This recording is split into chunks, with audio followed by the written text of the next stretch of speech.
নামাজ পড়াও দোষ। দোষে যদি না হতো, বৃষ্টির জন্য নামাজ পড়ার কারণে 12 জন মুসলমানকে গ্রেপ্তার করার কোনো কারণ থাকে?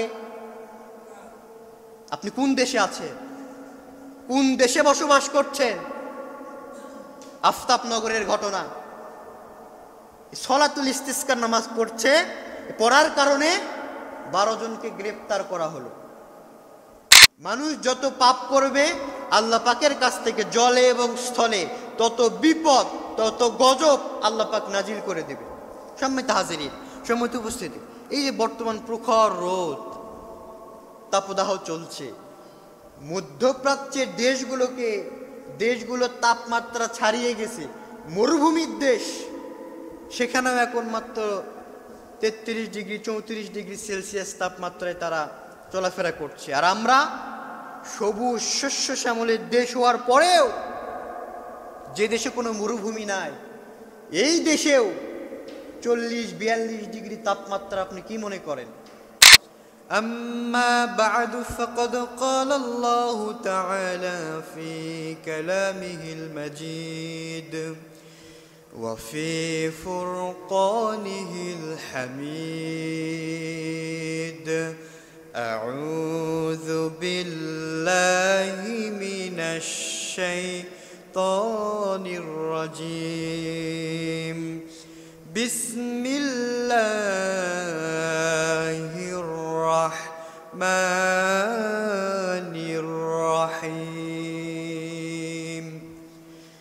ظهر الفساد في البر والبحر بما كسبت أيدي الناس إن الله وملائكته يصلون على النبي يا أيها الذين آمنوا صلوا عليه وسلموا تسليما اللهم صل على محمد وعلى آل محمد كما صليت على إبراهيم وعلى آل إبراهيم إنك حميد مجيد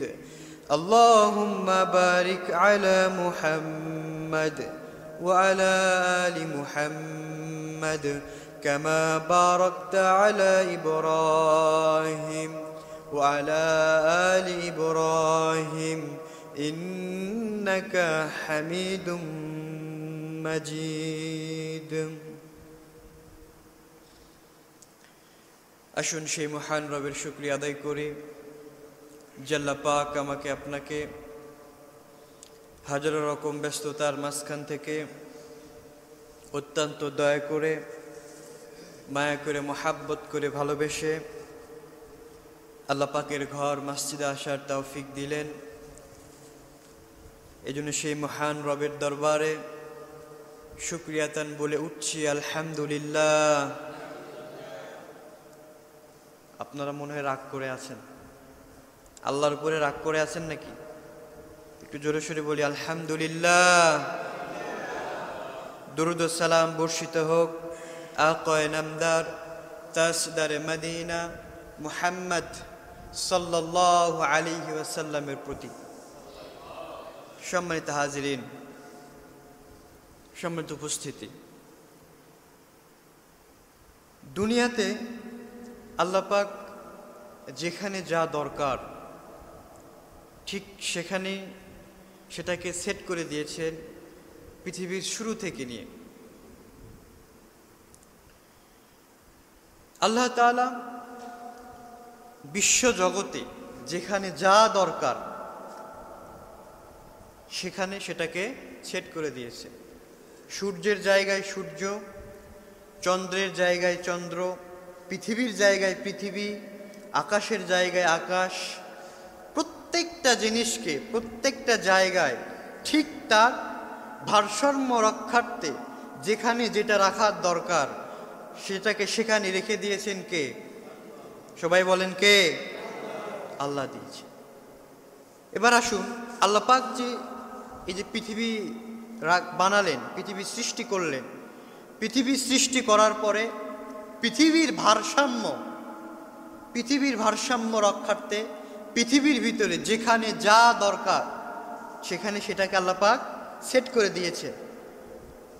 এই যে পরিবেশ, আমাদের চারপাশে যে আমরা পরিবেশগুলো দেখতে পাই, এই পরিবেশের যে ধস, পরিবেশের যে ধ্বংস, এই ধ্বংসটা কে করছে? আল্লাহ পাক করছে, না এই ধ্বংসের জন্য অন্য কেউ দায়ী? এই ধ্বংস কেন হচ্ছে, এই বিষয়ে আজকে আমরা বিস্তারিত জানবো ইনশাআল্লাহ। সম্মানিত হাজিরিন, এই যে পরিবেশের ধস, আল্লাহ পাক পৃথিবীর যেখানে যা দরকার সেটাকে তো সেট করে দিয়েছে। আল্লাহ পাক কিন্তু পরিবেশের কোনো নড়চড় করেন না। পরিবেশের কোথায় কি দরকার আল্লাহ পাক ঠিক তার ভারসাম্য রক্ষার জন্য সেট করে দিয়ে শেষ করে দিয়েছে। আল্লাহ পাক কিন্তু আর পরিবেশের কোনো নড়চড় করবেন না। কিন্তু এখানে কথা হলো, পরিবেশের যে ধ্বংস, পরিবেশের যে উত্থান পতন এগুলো হচ্ছে, এগুলো কেন হচ্ছে, কি জন্য হচ্ছে, এর কারণ কি, এর মূল কজটা কি? সম্মানিত হাজিরিন, এই পরিবেশ ধ্বংস হওয়ার পিছনে আল্লাহ পাকের কোনো কর্তৃত্ব নেই। কর্তৃত্ব কার? কর্তৃত্ব হলো আমাদের মতো মানুষের। আমাদের কারণেই পরিবেশের ভারসাম্য নষ্ট হচ্ছে। আর এই পরিবেশের ভারসাম্য নষ্ট হওয়ার কারণেই প্রাকৃতিক যে দুর্যোগগুলো আমাদের উপর আল্লাহ পাক দিচ্ছেন। সম্মানিত হাজিরিন, এই প্রাকৃতিক দুর্যোগ কেন আসতেছে, কি জন্য আসতেছে, এগুলো নিয়ে আমরা আলোচনা করব। এই যে আমরা গজবগুলো দেখতে পাচ্ছি, এই গজবগুলো কেন আসবে, কেন আল্লাহ পাক এই গজবগুলো দিবেন, এরও কিছু কারণ রয়েছে। এ বিষয়ে কোরআন এবং হাদিস কি বলে, বিজ্ঞানের দিকে যাওয়ার আগে আমরা কোরআন এবং হাদিস থেকে জানার চেষ্টা করব এই যে গজবগুলো কেন আসে, আল্লাহ পাক এই গজবগুলো কেন দেন, কি জন্য দেন, কোন কারণে দেন, আমরা জানার চেষ্টা করব ইনশাআল্লাহ। আসুন প্রথমে কোরআনের কাছে যাই, কোরআনকে আমরা জিজ্ঞেস করি, কোরআন তুমি কি বলতে পারো যে কোরআন এই গজবগুলো আমাদের উপর কেন আসে, কি জন্য আসে? কোরআনকে প্রশ্ন করার আগে আল্লাহ রাব্বুল আলামিন কোরআনের ভিতরে এই বিষয়ে সুন্দর করে ফাইন্ড আউট করে দিয়েছেন। সুবহানাল্লাহ পড়েন।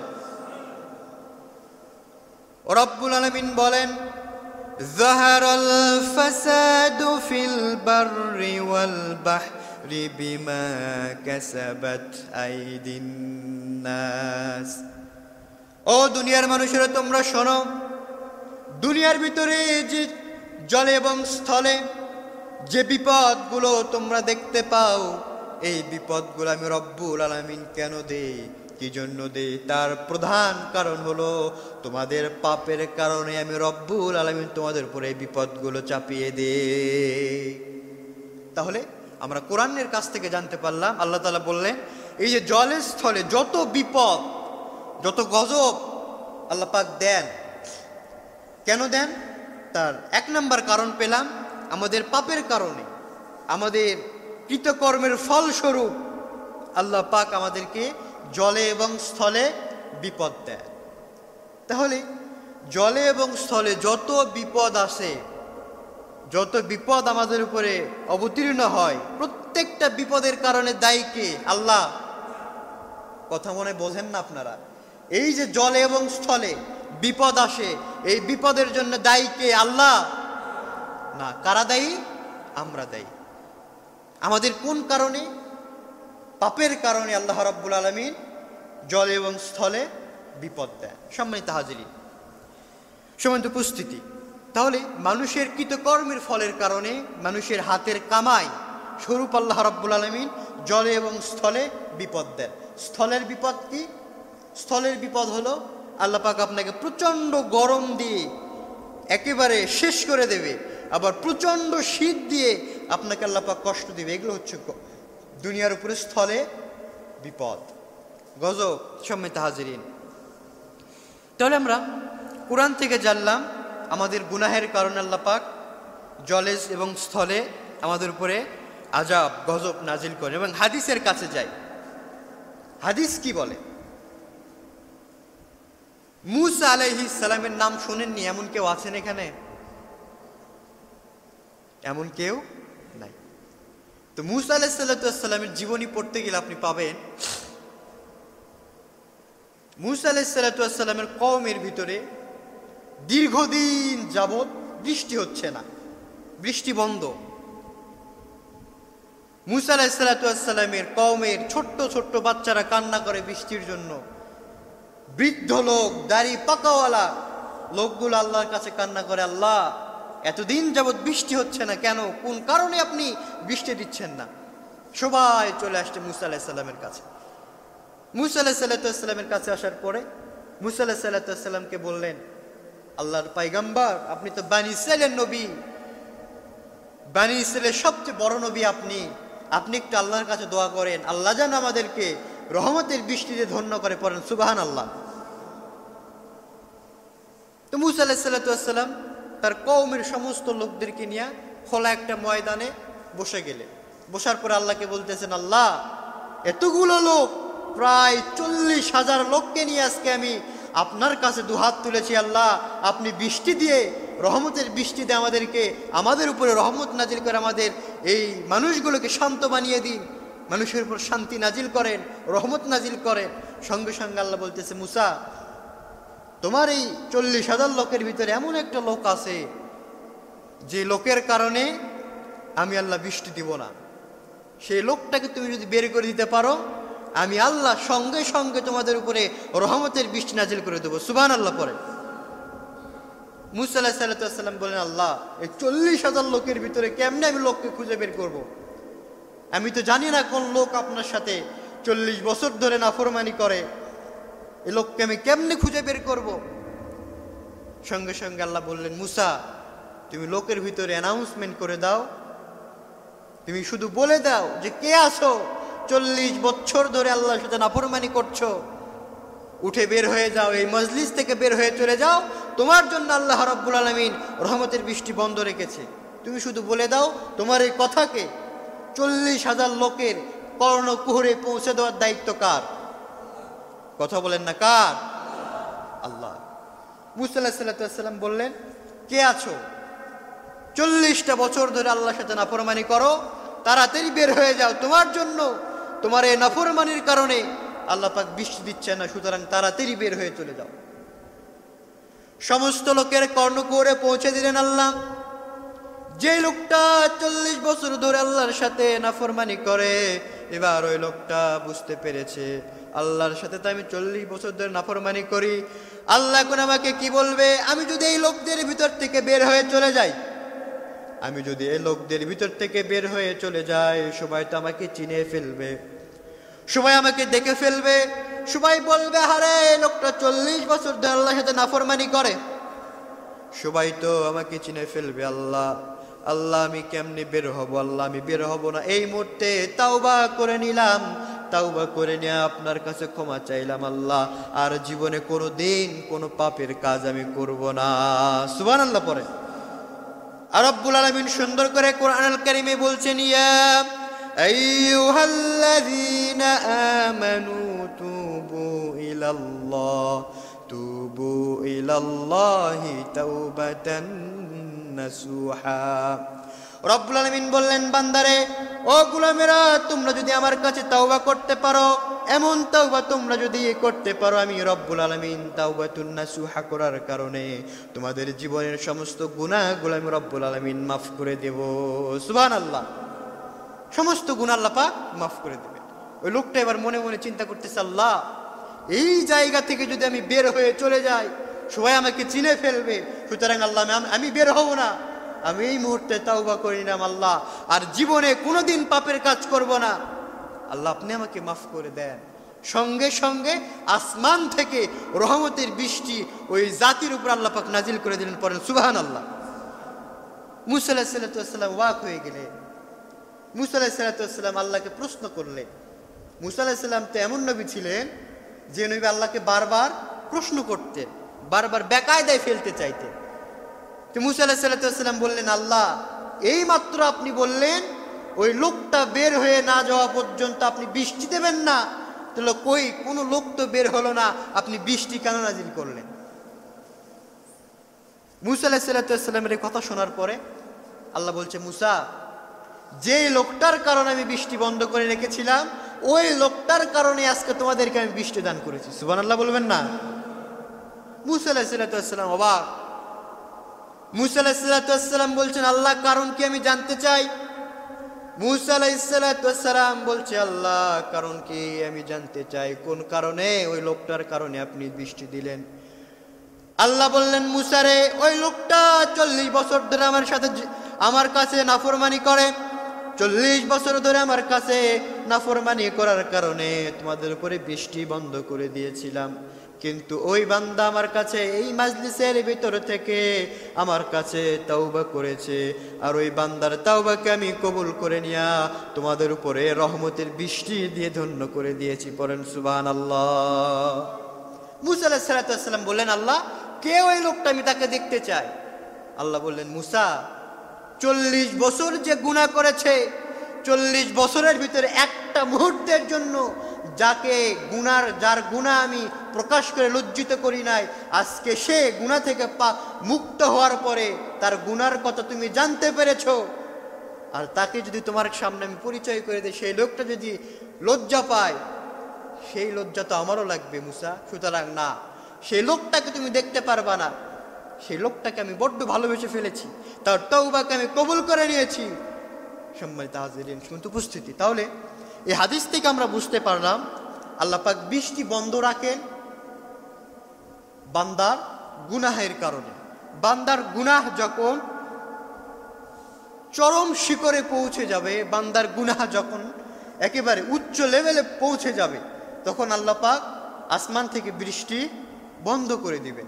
সম্মানিত হাজিরিন, সম্মানিত উপস্থিতি, তাহলে আল্লাহ পাক আমাদের উপরে গজব দেন, আযাব দেন, তার প্রধান কারণ একটা পেলাম, সেটা হলো বান্দার গুনাহ।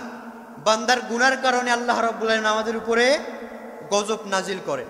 তাহলে আমরা বুঝতে পারলাম আল্লাহ তাআলার গজব দেওয়ার কারণ হলো মানুষের পাপ। মানুষের পাপ যদি মানুষ বন্ধ করে দেয়, আল্লাহ পাকের গজব দেওয়া আল্লাহ বন্ধ করে দেবে। মানুষ যত পাপ করবে, আল্লাহ পাকের কাছ থেকে জলে এবং স্থলে তত বিপদ, তত গজব আল্লাহ পাক নাজিল করে দেবে। সম্মানিত হাজিরিন, সম্মানিত উপস্থিতি, এই যে বর্তমান প্রখর রোদ, তাপদাহ চলছে, মধ্যপ্রাচ্যের দেশগুলোর তাপমাত্রা ছাড়িয়ে গেছে, মরুভূমির দেশ, সেখানেও এখন মাত্র 33 ডিগ্রি 34 ডিগ্রি সেলসিয়াস তাপমাত্রায় তারা চলাফেরা করছে। আর আমরা সবুজ শস্য শ্যামলের দেশ হওয়ার পরেও, যে দেশে কোনো মরুভূমি নাই, এই দেশেও 40-42 ডিগ্রি তাপমাত্রা। আপনি কি মনে করেন? সম্মানিত হাজির, এটা নিঃসন্দেহে আল্লাহ পাকের একটি গজব, এতে কোনো সন্দেহ নেই। সম্মানিত হাজির, তাহলে এই তাপদাহ থেকে বাঁচতে আমরা কি করব? এই তাপদাহ থেকে বাঁচতে প্রধানত কাজ করতে পারি আমরা 3টি। 1 নাম্বার, আমরা কাজ করতে পারি এই গজব থেকে, এই তাপদাহ থেকে বাঁচতে প্রধান যে কাজটি আমাদেরকে করতে হবে সেটি হলো 1 নাম্বার, আমাদেরকে গুনাহ ছাড়তে হবে। গুনাহ যদি আমরা না ছাড়তে পারি, আল্লাহ পাকের কাছ থেকে গজব আসাও বন্ধ হবে না। তাহলে 1 নাম্বার, আমাদেরকে গুনাহ ছেড়ে দিতে হবে। নাম্বার 2, এই প্রচণ্ড তাপদাহ থেকে বাঁচতে বেশি বেশি আমাদেরকে গাছ লাগাতে হবে, বেশি বেশি গাছ লাগাতে হবে। এখন এই গাছ লাগানোর বিষয়ে ইসলাম কি বলে? এই গাছ লাগানোর বিষয়ে ইসলামে কোনো সাজেস্টমেন্ট, কোনো উপদেশ আছে কি না, এগুলো আমরা জানবো ইনশাআল্লাহ। সম্মানিত হাজির, তাহলে আমরা 1 নাম্বার পেলাম, এই তাপদাহ থেকে বাঁচতে গুনাহ ছেড়ে দিব। নাম্বার 2, এই তাপদাহ থেকে বাঁচতে আমরা গাছ লাগাবো। আর নাম্বার 3, এই তাপদাহ থেকে বাঁচতে, প্রচণ্ড রোদ থেকে বাঁচতে আল্লাহর কাছে দোয়া করতে হবে, বেশি বেশি নফল সালাত করতে হবে। নফল সালাতের ভিতরে সালাতুল ইস্তিসকা, যেটাকে বৃষ্টির জন্য প্রার্থনার নামাজ বলা হয়, নবী করিম সাল্লাল্লাহু আলাইহি সাল্লামের যুগেও এই নামাজের প্রচলন ছিল। যখন প্রচণ্ড তাপদাহে মানুষের জনজীবন অতিষ্ঠ হয়ে উঠত, তখন নবী করিম সাল্লাল্লাহু আলাইহি সাল্লাম সলাতুল ইস্তিসকার নামাজ আদায় করতেন সাহাবীদেরকে নিয়ে। বড্ড আফসোস লাগে। আচ্ছা, সলাতুল ইস্তিসকার নামাজ মানুষ পড়বে, নামাজ পড়বে, আল্লাহর কাছে বৃষ্টির জন্য দোয়া করবে, এতে কোনো সমস্যা থাকার কথা কোনো মুসলমানের? আসতে বলেন কেন? কোনো সমস্যা থাকার কথা নয়। তাহলে 99% মুসলমান যদি আমি নাও ধরি, 90% মুসলমানের দেশে সলাতুল ইস্তিসকার নামাজ পড়বে, আল্লাহর কাছে বৃষ্টির জন্য দোয়া করবে। দোয়া করাও দোষ, নামাজ পড়াও দোষ। দোষে যদি না হতো, বৃষ্টির জন্য নামাজ পড়ার কারণে 12 জন মুসলমানকে গ্রেপ্তার করার কোনো কারণ থাকে? আপনি কোন দেশে আছেন? কোন দেশে বসবাস করছেন? আফতাবনগরের ঘটনা। সলাতুল ইস্তিসকার নামাজ পড়ার কারণে 12 জনকে গ্রেপ্তার করা হলো। সম্মানিত হাজিরিন, এই যে জুলুম জালিমের নির্যাতনগুলো চলছে, এর অবসান একদিন ঘটবে। যিনি দেখছেন তিনি কে? আল্লাহ দেখছে। আহারে, যারা ধরতেছে, যারা ধরাচ্ছে, তারাও কিন্তু নিজেকে মুসলমান বলে দাবি করতেছে। মুসলমান বলে দাবি করার পরে তারা এই ইস্তিসকার নামাজ থেকে মানুষকে গ্রেপ্তার করে। এখান থেকে বোঝা যায় তারা নামে মুসলমান হলেও তাদের কাজকর্ম হিন্দুত্ববাদের থেকেও নিকৃষ্ট। কথা বলেন ঠিক কিনা? হিন্দুত্ববাদের থেকে নিকৃষ্ট। আপনি ইন্ডিয়ায় খোঁজ নিয়ে দেখেন, নামাজে তাদের কোনো বাধা নেই, ওপেনলি তারা নামাজ পড়ছে। তাহলে হিন্দু রাষ্ট্রের ভিতরে যদি তারা নামাজ পড়তে পারে, মুসলমান রাষ্ট্রের ভিতর থেকে কেন একজন মুসলমান ভাইকে গ্রেফতার করা হয়? এর উচিত জবাব আমরা চাই। কেন তাকে গ্রেফতার করা হবে? আপনি মুসলমান, আপনার কি জবাব আছে এর ভিতরে? আফসোস, জাতির জন্য আফসোস। এই জাতির উপরে গজব আসবে না তো কোন জাতির উপরে গজব আসবে? আমাকে বুঝান, কোন জাতির উপরে গজব আসবে?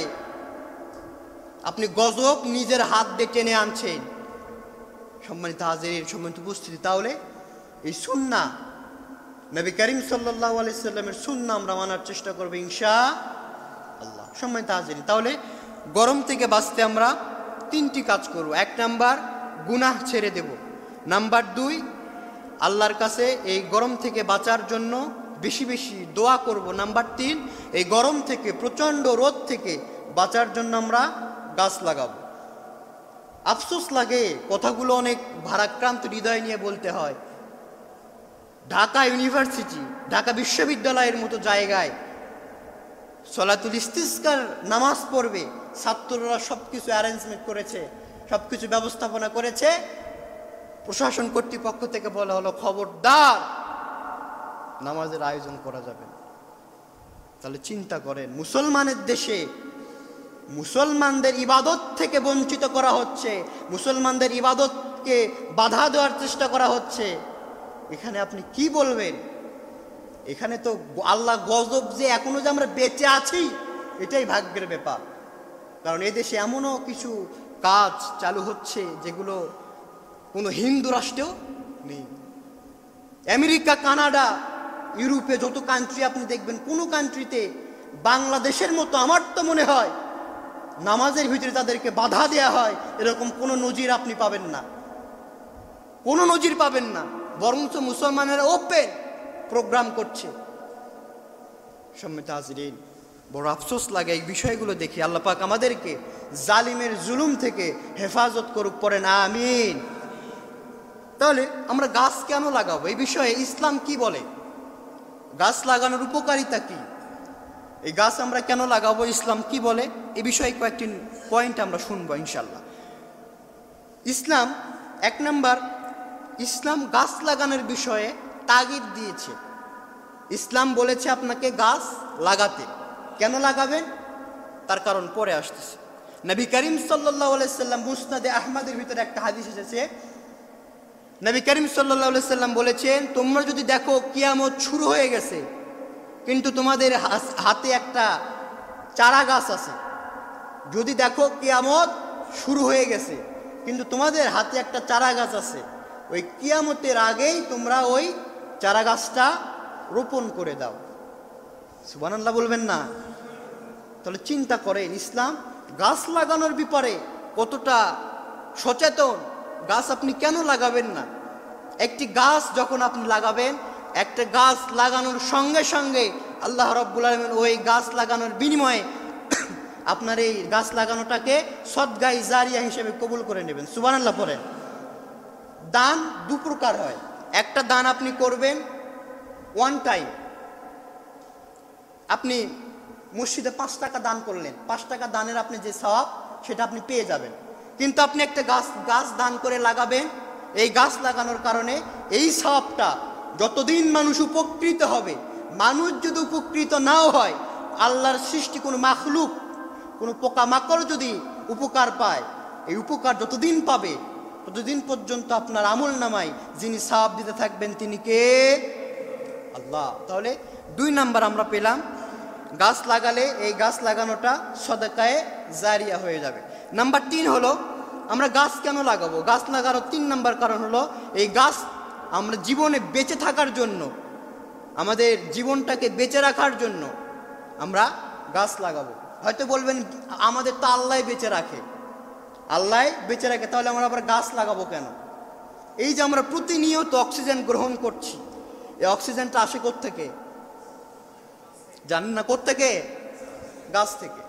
গাছ কার্বন ডাইঅক্সাইড ছেড়ে দিচ্ছে, আমরা অক্সিজেন সেটাকে গ্রহণ করছি। আমরা কার্বন ডাইঅক্সাইড ছেড়ে দিচ্ছি, গাছ সেটাকে গ্রহণ করছে। এই যে বেঁচে থাকার জন্য অক্সিজেন দরকার, আর অক্সিজেন যদি আপনি পেতে চান গাছ লাগাতে হবে।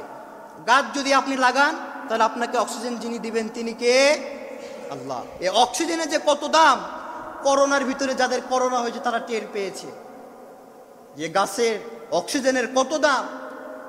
24 ঘন্টা 72 ঘন্টা যাদের অক্সিজেনের ভিতরে থাকতে হয়েছে তারা জানে যে অক্সিজেনের কত দাম, কত মূল্য দিয়ে তাদেরকে থাকতে হয়েছে। সৌদি আরবের একটা ঘটনা মনে পড়ে গেল। সৌদি আরবের একজন বৃদ্ধ, 80 বছরের বৃদ্ধ, হঠাৎ করে অজ্ঞান হয়ে গেছে। অজ্ঞান হয়ে যাওয়ার পরে তাকে সবাই মিলে হাসপাতালে হসপিটালাইজড করার পরে তাকে 2 থেকে 3 ঘন্টা অক্সিজেন দিয়ে রেখেছে। অক্সিজেন দেওয়ার পরে সে যখন সুস্থ হয়েছে, সুস্থ হওয়ার পরে ফিরে আসার সময় হাসপাতাল কর্তৃপক্ষ তাকে তার হাতে একটা বিল ধরে দিয়েছে। বিল দেখে ওই 80 বছরের বৃদ্ধ লোকটা হাউমাউ করে কান্না শুরু করে দিয়েছে। ডাক্তার দেখে বলতেছে, বৃদ্ধ লোক, শাইখুল কবির, মনে হয় আপনার কাছে দেওয়ার মতো কোনো টাকা নাই। বুঝতে পেরেছি আপনার টাকা দিতে হবে না, আপনার সমস্ত টাকা মওকুফ।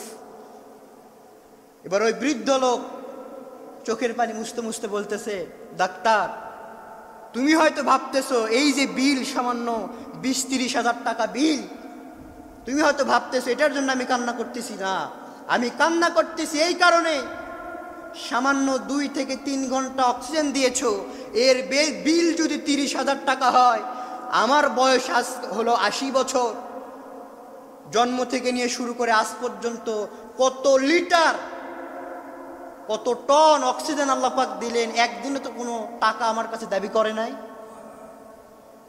একদিন আমার কাছে কোনো টাকা দাবি করে নাই। আল্লাহ পাক যে নিয়ামতগুলো আমরা না চাইতে দিয়েছে, এই নিয়ামতগুলোর মূল্য আমরা কোনোদিন শোধ করতে পারবো না। তাহলে সম্মানিত হাজরিন, বেঁচে থাকার জন্য আমরা গাছ লাগাবো। 4 নম্বর হলো, এই গাছ যদি আপনি লাগান তাহলে যেমন আপনি বেঁচে থাকার জন্য সহায়ক হবে, ঠিক তেমনি এই গাছের ভিতর থেকে আল্লাহ রাব্বুল আলামিন আপনার রিজিকের ব্যবস্থা করে দেবে। সুবহানাল্লাহ পড়েন। 5 নম্বর হলো, এই গাছ লাগালে আমাদের জ্বালানির যে চাহিদা এটা মিটবে।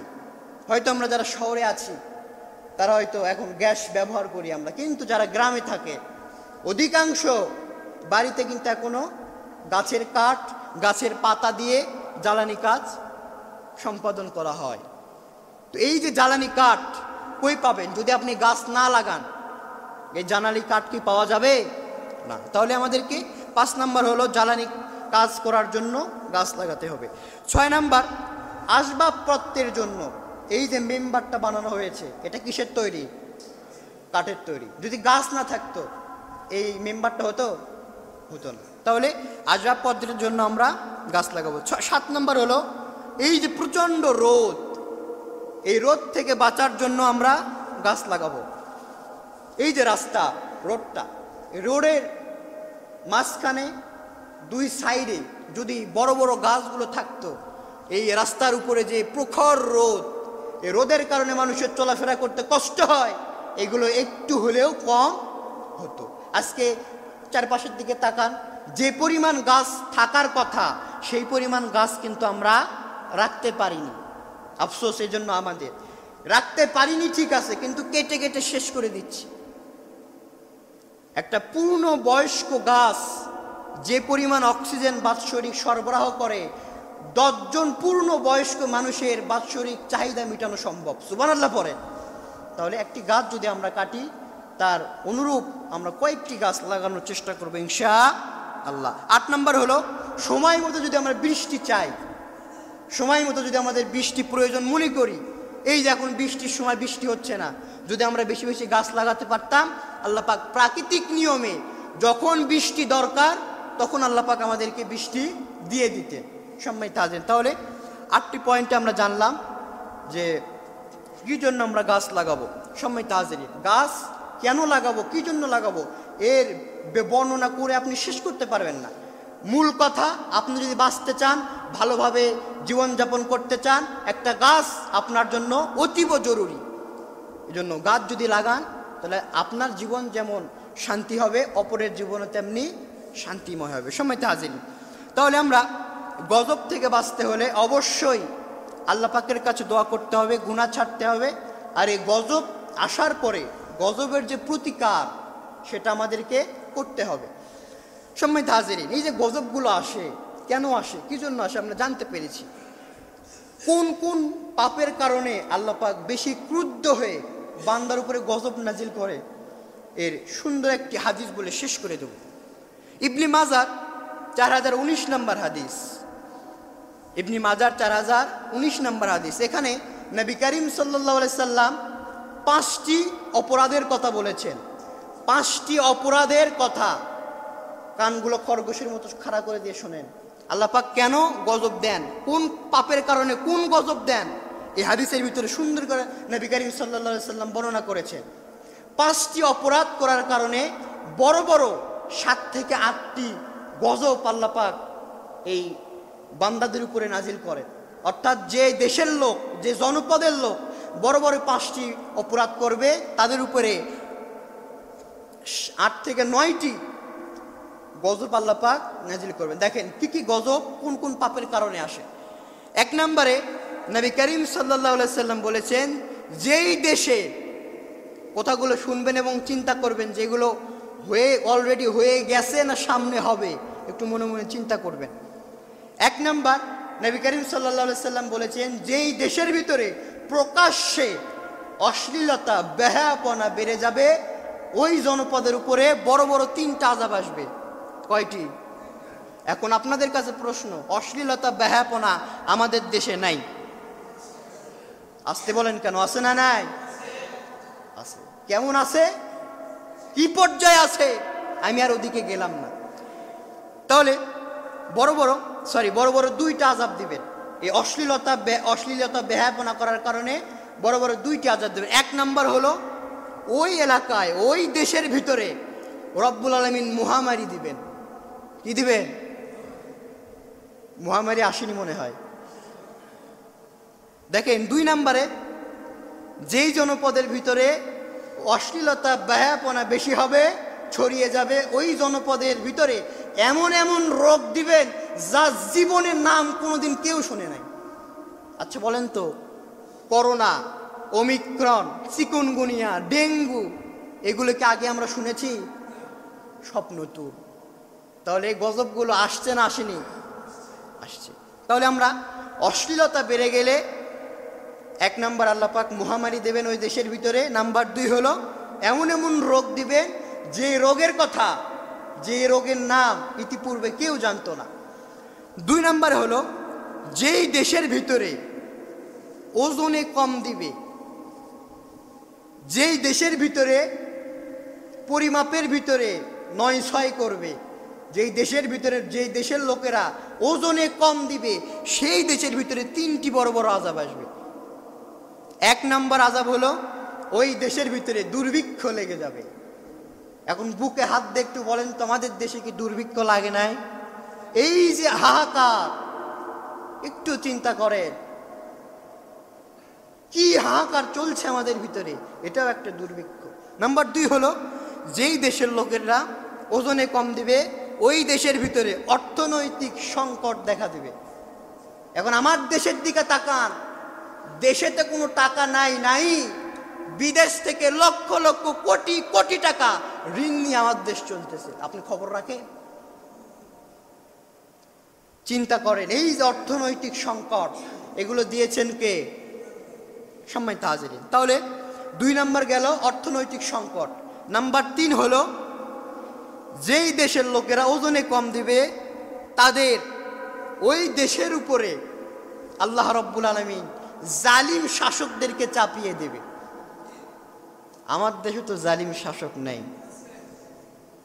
তাহলে চিন্তা করে, এই জালিম শাসক কেন এসেছে? আমাদের কারণে এসেছে। কতদিন পর্যন্ত থাকবে? যতদিন পর্যন্ত আমরা নিজেরা সংশোধন হতে না পারবো, ততদিন পর্যন্ত এই জালিম শাসক থাকবে। সম্মানিত হাজিরিন, তাহলে যেই দেশের লোকেরা ওজনে কম দিবে, 1 নাম্বার ওই দেশের ভিতরে দুর্ভিক্ষ লাগবে, নাম্বার 2 হলো অর্থনৈতিক সংকট দেখা দেবে, আর নাম্বার 3 হলো জালিম শাসক চেপে বসবে। এবার আসেন 3 নাম্বার, যেই দেশের মানুষ জাকাতকে জরিমানা মনে করবে, যেই দেশের মানুষ জাকাত দিবে না, জাকাত দিতে অস্বীকৃতি দিবে, জাকাতের নামে লুঙ্গি শাড়ি দিয়া, জাকাত আসছে 1 কোটি টাকা, 10,000 টাকার লুঙ্গি শাড়ি কিনে গরিবদের ভিতরে দিতে গিয়া 100 জন আনতে গিয়া 10 জন মারা গেছে। এইরকম করে যারা জাকাত দিবে তাদের জাকাত হবে না। দেখেন, যারা জাকাত দিবে না তাদের উপরে আল্লাহ রাব্বুল আলামিন, যে দেশের মানুষেরা জাকাতকে জরিমানা মনে করবে, জাকাত দিতে অস্বীকার করবে, সেই দেশের উপরে আল্লাহ রাব্বুল আলামিন সবচেয়ে বড় গজব দিবেন। সেটি হলো রহমতের বৃষ্টি আল্লাহ পাক বন্ধ করে দিবেন। এখন আমাদের দিকে, মানুষের দিকে তাকান, এই যে জাকাত আমরা দেই না, যে পরিমাণ জাকাত বর্তমান বাংলাদেশে, যে পরিমাণ জাকাতের টাকা ওঠার কথা, যদি সঠিকভাবে উঠতো, আগামী 1 বছরের ভিতরে বাংলাদেশে কোনো গরিব মানুষ খুঁজে পাওয়া যেত না। এমনও ধনী আমার দেশে আছে, কিন্তু তারা সঠিকভাবে জাকাত আদায় করে না। তাহলে জাকাত না দেওয়ার কারণে রহমতের বৃষ্টি বন্ধ হয়ে যায়। তাহলে বৃষ্টি বন্ধ হওয়ার কারণ পেলাম আমরা কয়টা? 2টা। 1 নাম্বার পেলাম বান্দার গুনাহের কারণে বৃষ্টি বন্ধ থাকে, আর নাম্বার 2 হলো জাকাত না দেওয়ার কারণে বৃষ্টি বন্ধ হয়ে যায়। সম্মানিত, 4 নাম্বার আসে, যেই দেশের মানুষ আল্লাহ এবং তার রসুলের অঙ্গীকারকে ভঙ্গ করে, যেই দেশের মানুষ আল্লাহ এবং তার রসুলের অঙ্গীকারকে ভঙ্গ করবে, সেই দেশের লোকদের উপরে আল্লাহ রাব্বুল আলামিন বহিরাগত শত্রু চাপিয়ে দেবে। এখন আমার দেশের দিকে তাকান, এই দেশের নেতা নেত্রীরা দেশীয় বুদ্ধিতে চলতে পারে না, অন্য দেশের বুদ্ধিতে চলে। তার মানে এখান থেকে বোঝা যায় আল্লাহ পাক অলরেডি বহিরাগত শত্রু আমাদের উপরে চাপিয়ে দিয়েছে। সম্মানিত হাজিরিন, তাহলে 4 নাম্বার পাপের কারণে আমাদের উপর আল্লাহ রাব্বুল আলামিন বহিরাগত শত্রু চাপিয়ে দিবে। 5 নাম্বার হলো, যেই দেশের ভিতরে আল্লাহ পাকের পক্ষ থেকে নাজিল হওয়া কিতাব কোরআন আল কারীম দিয়ে বিচার চলবে না, অর্থাৎ আল্লাহর আইন দিয়ে বিচার হবে না, সেই দেশের উপরে, সেই দেশের মানুষের উপরে আল্লাহ রাব্বুল আলামিন মানুষে যুদ্ধ লাগিয়ে দিবে।